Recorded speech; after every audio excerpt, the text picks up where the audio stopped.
Bonjour, je suis Jessica Guyakan-Per. Je vous parle en direct donc de Jérusalem, de l'agence juive. Je travaille donc comme conseillère professionnelle à l'agence intérimatique Beyessoum en partenariat avec le ministère de l'Intégration.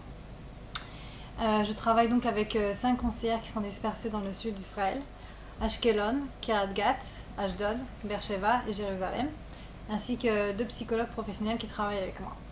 Donc en réalité, ce bureau où je travaille, c'est un centre de l'emploi qui est donc activé par le ministère de l'Intégration.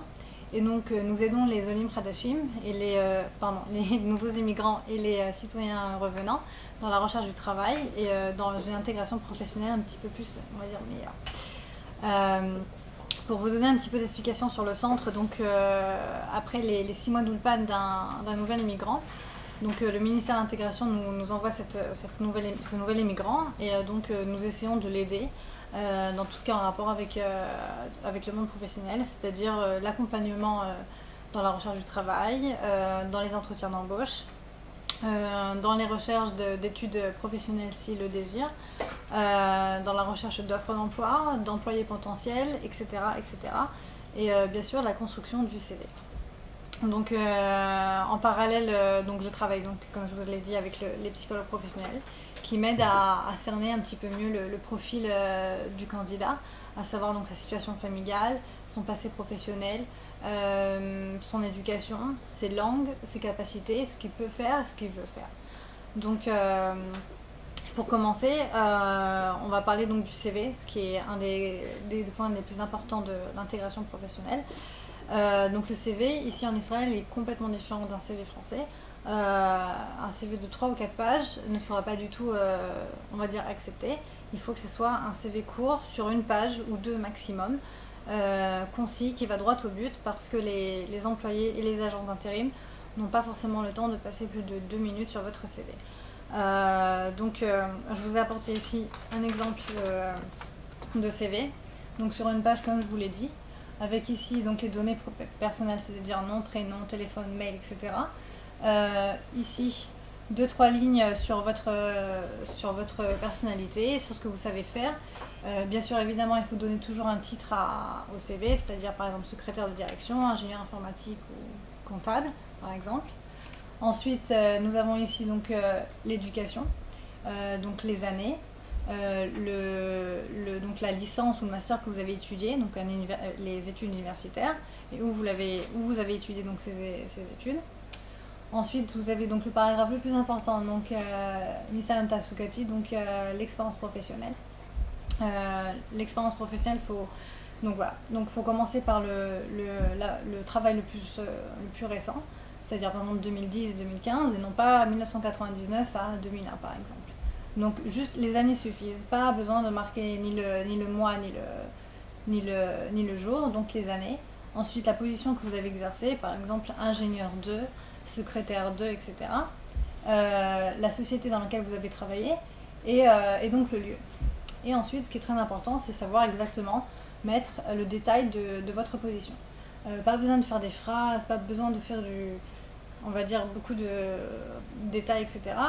Par exemple, voilà, en tant que comptable, gestion du budget, contrôle des revenus, construction de tableaux Excel, par exemple. Donc voilà. Par la suite, nous avons votre connaissance en ordinateur, c'est-à-dire tout ce qui est Office, Outlook, Word, Excel. Et si, bien sûr, évidemment, vous avez d'autres connaissances, par exemple, Adobe, Photoshop ou d'autres logiciels, il est très important de les mettre, de les inscrire sur cette feuille, évidemment. Bon, sur cet exemple de CV, il y a donc le service militaire, mais bon, après, ça dépend de... Donc, pour la plupart des Français, il n'y aura peut-être pas ça, mais après, c'est vraiment, donc, encore une fois, le service militaire, les années, et la position que vous avez, et ce que vous faisiez donc, dans ce service militaire. Et donc à la fin, donc les langues, c'est-à-dire français langue maternelle, anglais basique conversation ou peu importe, hébreu pareil, enfin toutes les langues que vous avez. Donc en fait voilà, on voit donc un CV sur 1 page qui est censé être précis, droit au but et pas trop de blablabla par exemple. Maintenant, si vous êtes une personne qui a donc beaucoup d'expérience dans beaucoup de domaines, il vous est conseillé donc tout simplement de faire plusieurs versions de CV et pas 4, 5, 6 pages de CV. Par exemple, si vous étiez dans la gestion et qu'après vous étiez dans un autre domaine, donc chaque domaine avec son CV. Comme ça tient sur une page, c'est concis et l'employeur il peut être un petit peu plus, il sera un petit peu plus concentré sur les CV d'une page. Voilà. Ça c'était donc pour les CV. Donc la prochaine, l'étape d'après où vraiment on essaie d'aider le Leradach, c'est la préparation aux entretiens. Donc on fait des simulations comme ça d'entretien d'embauche avec le Leradach. Moi ou le psychologue, on est donc l'employeur, le futur employeur, et donc le candidat, c'est donc le candidat. Et on lui dit en fait exactement ce qu'il doit dire. On le prépare, voilà, cette question va sortir, il faut parler comme ça, il faut dire ça, etc. Arriver à formuler les phrases, les réponses vraiment qui soient les meilleures au vu de l'employeur. Donc aussi par rapport à tout ce qui est le langage corporel, pas s'asseoir comme ça, pas faire ça, etc. Donc ça c'est pour les entretiens d'embauche. Donc ensuite vous avez donc pour certaines professions, on va dire, il y a d'autres, hormis l'entretien d'embauche, il y a aussi d'autres étapes telles que donc les centres d'évaluation, les tests psychotechniques, les tests professionnels, tests de compréhension, tests de mathématiques, donc tests de personnalité, savoir si la personne elle ment ou elle ment pas. Pour un exemple, un banquier, une personne qui veut postuler pour une position de banquier, au-delà de l'entretien d'embauche simple, il aura aussi une batterie de tests à faire, entre autres donc des questions sur sa personnalité en tant que telle. Et si par exemple il y aura une question, est-ce que vous avez déjà pensé à voler dans votre vie? Est-ce que si vous voyez quelqu'un qui vole dans votre compagnie, est-ce que vous allez le dénoncer, etc. Donc c'est toutes des questions comme ça où nous, donc le centre de l'emploi, c'est-à-dire moi, le psychologue et la conseillère, on essaie de vous donner le plus on va dire, d'outils pour comprendre comment répondre vraiment de la meilleure manière à ces questions. Donc voilà. Par la suite, il y a aussi un autre point au niveau professionnel, ce sont les diplômes. Ça évidemment, donc les diplômes en France, les diplômes français et les diplômes donc israéliens sont complètement différents. Par exemple, un comptable en France, il n'aura pas de reconnaissance au niveau d'Israël. Par exemple, tous les BTS et tous les diplômes qui sont à équivalence universitaire en France n'auront pas de reconnaissance pour la plupart. Après, il faut évidemment vérifier, etc., mais n'auront pas de reconnaissance pour la plupart au niveau d'Israël. Donc là, il va falloir, par exemple, tout recommencer depuis le début, même s'il y a eu 15 ans ou 20 ans d'expérience professionnelle à côté. Donc à ce niveau-là, on a, pour la plupart des cas, on a donc le psychologue professionnel qui va essayer d'aider cette personne pour une reconversion professionnelle, en fait. Donc, parce que pour la plupart, on va dire, un professeur français, évidemment, pour qu'il soit un professeur en Israël, il faut qu'il ait donc, on va dire, l'hébreu pas langue maternelle, mais un très très bon niveau d'hébreu, puisqu'il aura plusieurs documents à fournir. Non seulement donc, une licence, mais aussi un certificat d'enseignement qu'il faudra faire donc en Israël. Donc la procédure est un peu plus compliquée et un peu plus longue. Donc en réalité, un professeur qui comprend que être professeur en Israël, ça va lui prendre beaucoup de temps, il va vouloir dire je veux me reconvertir dans un autre domaine. Donc là, on a le psychologue professionnel qui est là pour essayer de cerner ce qu'il est, sa profession, et qu'est-ce qu'il peut faire exactement en Israël. Voilà. Donc maintenant, un autre sujet que je voulais parler aujourd'hui, c'est donc comment rechercher donc le travail. Après avoir fait donc le CV, donc il y a toutes les agences d'intérim en Israël, donc Atid Beyessoum dans laquelle je travaille, Manpower, Maof, il y a aussi Goldman. Il y a aussi des agences d'intérim qui se spécifient et qui ont une expertise dans un certain domaine, le domaine du high-tech, le domaine par exemple de tout ce qui est en rapport avec les infirmiers, le domaine de la médecine, etc. Donc voilà, donc il y a pas mal d'agences d'intérim. Il y a aussi donc forcément les sites de recherche tels que All Jobs, Drushim, Jobmaster et j'en passe, il y en a vraiment d'autres, vraiment beaucoup. Les réseaux sociaux, LinkedIn, Facebook et tous les salons aussi de l'emploi qu'il y a aussi pour les Olim Pratashim. Donc voilà, à partir du moment où où un Olé Hadash est capable de, on va dire, de pouvoir comprendre ce qui est marqué sur un site et de pouvoir envoyer son CV, c'est quand même déjà pas mal. Donc ce sont nous on offre donc cela.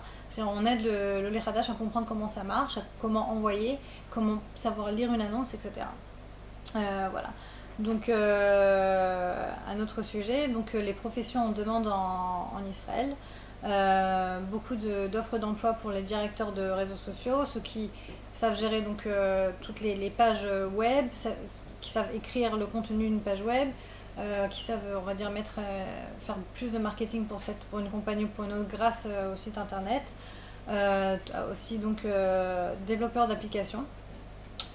Tout ce qui est en rapport en fait en général avec l'ordinateur, tous les ingénieurs aussi. Tout ce qui est en rapport avec les big data, les analyses, ceux qui analysent donc les data sur internet. Donc ça, ce sont vraiment des professions qui sont en demande, qui ont beaucoup de demandes sur le marché israélien. Donc voilà.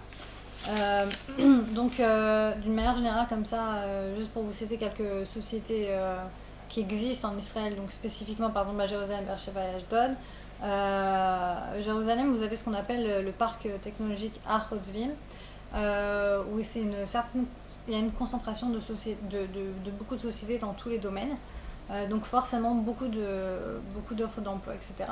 Vous avez par exemple Ex-Libris, qui donne des solutions technologiques à tout ce qui est en rapport avec les académies, les écoles, etc. Elad, Teva, qui est une grosse société pharmaceutique, donc il y a beaucoup d'embauches à ce niveau-là en ce qui concerne les ingénieurs, tous les ingénieurs et j'en passe, il y a beaucoup d'offres d'emploi. La société RAD en télécommunications, Matrix, qui est une société de IT, Ophir, qui est une société dans la technologie optique, et Intel, et encore beaucoup d'autres. Là, je vous ai donné vraiment, on va dire, peut-être même pas 1% de ce qui existe. À Beersheba, vous avez donc Flextronics, une société de sous-traitance de fabrication d'équipements électroniques. Elbit, une société en rapport avec tout ce qui est la sécurité. Amdocs, Netafim, qui est une société pour l'agriculture, et Vishay. Donc il y a aussi d'autres sociétés. Donc là, encore une fois, c'est vraiment le résumé du résumé. Ashdod, on va dire donc Teva, Orbotech et Megason. Donc en gros, voilà, ce sont il y a des points comme ça dans le sud, à Jérusalem, à Beersheba, il y a donc on va dire des noyaux où il y a beaucoup de sociétés. Évidemment, dans tout ce qui est le centre, c'est-à-dire Petar Tikva, Tel Aviv, Ramat Gan, Herzliya, Ra'anana, c'est-à-dire dans le centre nord, il y a tout ce qui a un rapport avec le high-tech, avec Internet, avec l'ordinateur, etc. Donc là, il y a énormément d'offres d'emploi. Tout ce qui est en rapport avec les applications, vraiment mobiles, applications, enfin, il y a vraiment des programmateurs, etc. Enfin, il y a beaucoup d'offres d'emploi. Donc voilà. Maintenant, par rapport à votre premier travail en Israël, je vois que de mon expérience professionnelle avec les Onim Khadashim, il y a plus ou moins, on va dire, deux choix, en fait, on va dire ça comme ça. Vous avez le premier travail qui va être, on va vous proposer on va proposer un travail dans une usine pour un travail de début, c'est-à-dire pour comprendre la mentalité israélienne, déjà pour aussi avoir de l'argent et pour aussi apprendre l'hébreu. Donc magasinier, travailler dans les supermarchés, etc. Ça va être un travail qui va être tout le temps, la plupart du temps, avec les Israéliens. Travail qui va être dur, qui va être physique. Mais c'est un travail de début, ça veut dire que vous débutez en réalité, dans votre alia, vous débutez en réalité donc en Israël, donc c'est un travail de débutant. Tout ça pour essayer de comprendre la mentalité, pour essayer d'apprendre encore l'hébreu, etc. Le salaire il est minimum, ou après ça dépend des heures supplémentaires. Si vous faites des heures supplémentaires, évidemment il ne sera pas du tout minimum. Mais bon, voilà. Et vous n'êtes pas en français, vous êtes que en hébreu, ou voire anglais. À côté de ça, vous avez un autre genre de travail qui est donc, comme on dit, commercial, dans les options binaires, dans le forex, le télémarketing aussi. Donc là, oui, le salaire il est peut-être beaucoup plus élevé, mais l'environnement il est pas du tout israélien en fait. Il est que dans la langue maternelle, ou français ou anglais. Donc et là, ça permet certes d'avoir de l'argent, mais de faire une intégration qui n'est pas forcément la meilleure. Parce que l'Olé Hadash ne va pas au-delà, ne va pas au contact de l'environnement israélien, il reste que au contact des Français ou voilà, de personnes qui ne parlent pas forcément hébreu. Donc en gros, voilà, c'est les deux d'une manière générale. C'est-à-dire qu'après, évidemment, c'est au cas par cas. C'est-à-dire qu'il y a des Olim Khadashim qui vont pouvoir se débrouiller mieux que d'autres, etc. Donc moi, de mon expérience professionnelle que je vois avec les Olim Khadashim, c'est un peu ça que je vois. Après, l'intégration, c'est une longue affaire. Juste quelques données par rapport donc au salaire. Pour l'instant, le salaire minimum c'est 25 shekels de l'heure, c'est-à-dire 4650 shekels mensuels, c'est-à-dire 1083 euros. Le but étant que début 2017, ça soit donc 5300 shekels, c'est-à-dire 1235 euros. Le salaire moyen il est de 9000 ou 10 000 shekels, c'est-à-dire 2097 euros. Pourcentage de chômage ici, il y a 6 mois, 6,1%. Voilà. Donc 45 heures donc hebdomadaires. Il existe donc, c'est-à-dire 8 heures, donc vous commencez le travail à 8 heures, vous finissez à 17 heures ou 9 heures, 18 heures. Les chiffres, donc ça dépend des sociétés. Il existe donc des horaires qui sont, on va dire, compatibles avec une maman, c'est-à-dire travailler de 8 heures à 3 heures ou de 8 heures à 4 heures. Donc voilà, plus ou moins. Combien de jours de congé on a ici? Donc 10 jours, à l'heure d'aujourd'hui, 10 jours de congé. D'ici 5 mois, enfin en juin, donc 11 jours de congé. Et d'ici début 2017, donc 12 jours de congé payés.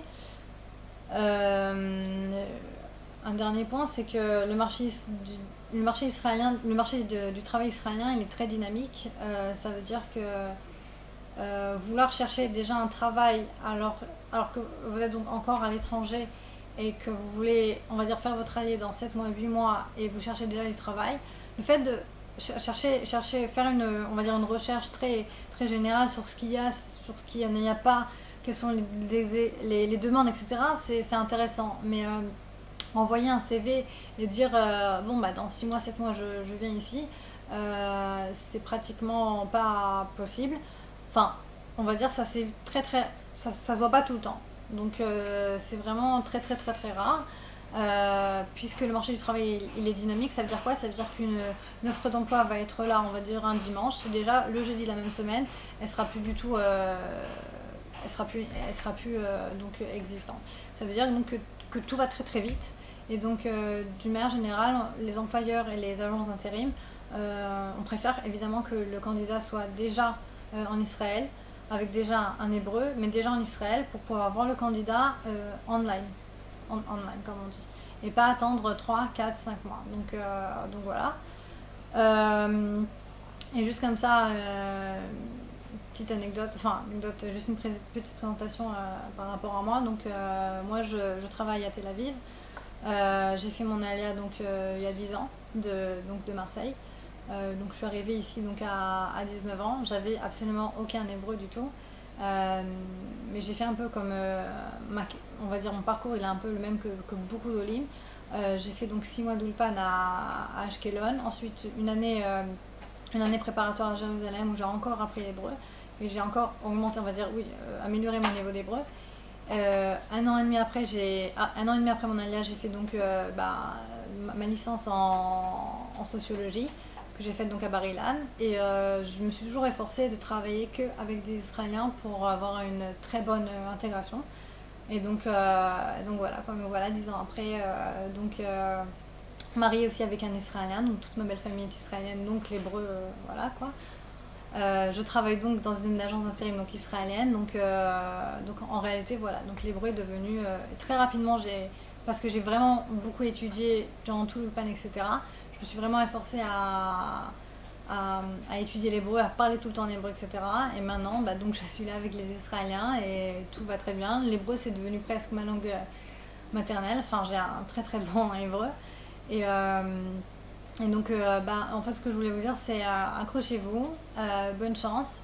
Rien n'est facile, mais quand vous le voulez, quand vous avez la motivation et que vous avez les moyens de le faire, je pense que vous pouvez y arriver. Ça se fera pas en 2 mois, mais si vous avez la motivation et la foi, il n'y a pas de problème. Donc voilà. Je vous remercie et passez une bonne journée. Au revoir.